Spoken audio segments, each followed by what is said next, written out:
मेरा नाम जॉन है और मैं लुधियाना में रहता हूँ। काफ़ी अरसे से मैं कीड़ों को मारने का काम करता हूँ। हमारा सर्विस 24 आवर्स है।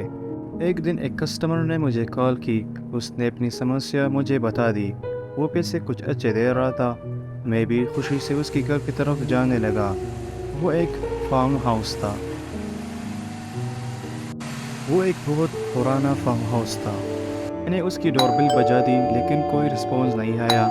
मैंने डोर को नॉक किया लेकिन अंदर से मैंने और की आवाज़ सुनी। आ रही हो डियर। उसने दरवाज़ा खोला। वो एक बूढ़ी औरत थी। आप पेस्ट कंट्रोल से है? जी मैम। अंदर आ जाओ डियर। मैं उसके पीछे जा रहा था। उस औरत से ब्लीच की बहुत गंदी बदबू आ रही थी। मैंने बहुत कोशिश की कीड़ों को ख़त्म करने के लिए लेकिन वो ख़त्म होने का नाम नहीं ले रहे। लगता है आज इसका बहुत दर्दनाक मौत होगा।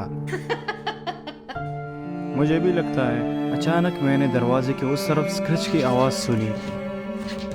फिक्र ना करो, वो मेरी बिल्ली है। लगता है फिर से भूखी हो गई। बाद में मैं उसको खिलाऊंगी।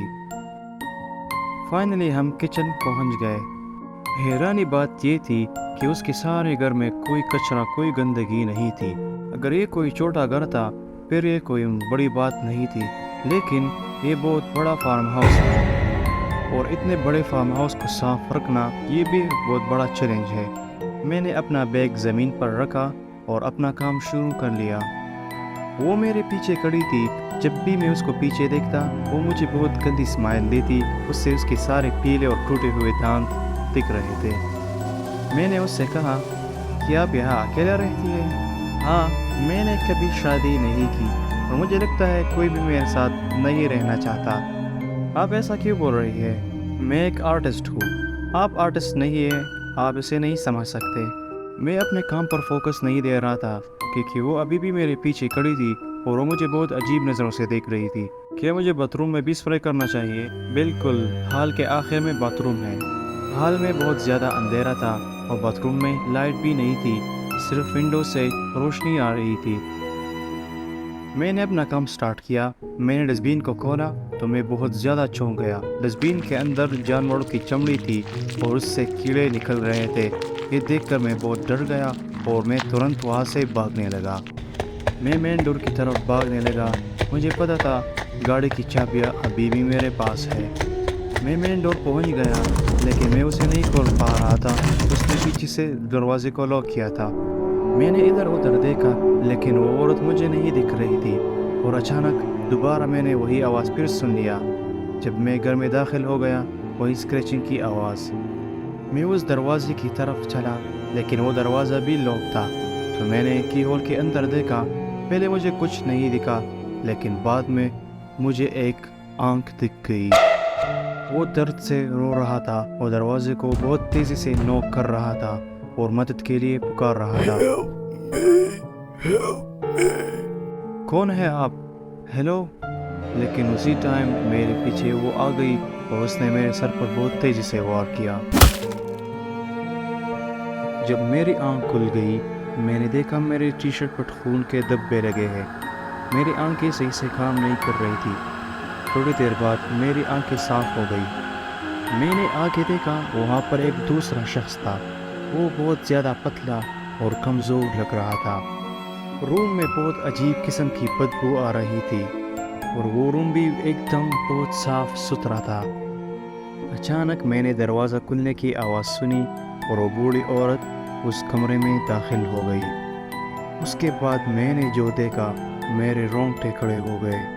उसने अपने बाल हटा दिए और अपना मेकअप साफ कर लिया। वो एक बूढ़ी औरत नहीं, वो एक बूढ़ा शख्स था। माफ़ी चाहता हूँ तुम्हें धोखा देने के लिए, लेकिन आप देख सकते हो मैं अपना आर्ट का सामान बनाने के लिए कितना मेहनत करता हूँ। क्या आप लोगों को मारकर उसे खाते हो? नहीं, आप गलत सोच रहे हो। इसलिए मैंने आपको बताया मैं एक आर्टिस्ट हूँ। ये कहकर उसने मेरा चेयर उस तरफ घुमाया। वो देखकर मैं बहुत चौंक गया। रूम के उस तरफ सारे स्कल्पचर थे और उसने ये सारे स्कल्पचर स्किन से बनाए थे। ये हैं मेरे कुछ पुराने स्कल्पचर जो मैंने अपने हाथों से बनाए हैं। اور ان سب کا شکار میں خود ہی کرتا ہوں۔ اور یہ 3 اور مجسمے یہ میرے ابھی نئے بنائے ہیں۔ تو آپ کو کیسا لگا میرا آرٹ؟ یہ سب دیکھ کر مجھے الٹی آ رہی تھی، کیونکہ اس نے اس مجسموں پر انسان کا سکن لگایا تھا، اور اس پاگل شخص نے ان مجسموں میں انسانوں کی آنکھیں لگائی تھی۔ تھوڑی دیر بعد وہ دوسرے شخص کے پاس چلا گیا، اور وہاں پر اس نے ایک بٹن دبا دیا۔ اس کے بعد وہ چیئر بہت زوروں سے ہلنے لگا، اور اس سے بہت خوفناک آواز آ رہی تھی۔ تقریباً 3 منٹ بعد اس نے وہ بٹن دوبارہ دبایا، اور وہ چیئر رک گیا، اور وہ شخص مر گیا۔